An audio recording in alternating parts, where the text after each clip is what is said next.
I won't ask for a show of, I was going to, but I won't ask how many people have ever had to be in traffic court. Myself, I had a year 5 years ago where I was stopped 3 times in the same year.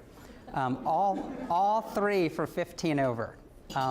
The first one, I had a good driving record, and at that point, that one was dismissed.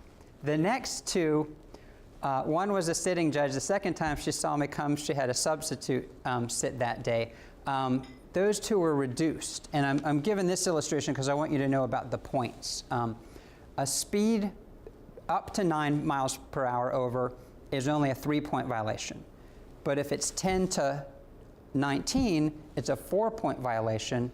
And at 20 and over, even if it's charged as speeding instead of reckless driving, it's going to be 6 demerit points. The DMV is going to treat 20 and over as if it was reckless driving, even if the court amends it, if the court doesn't lower the speed.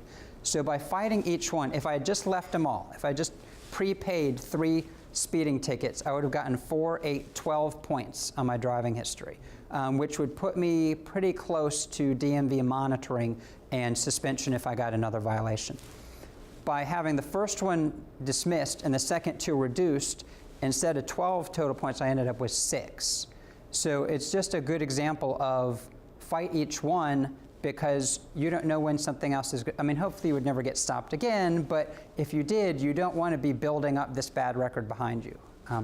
And since they've been 5 years, all of mine are off. So I know you'd be happy to hear that.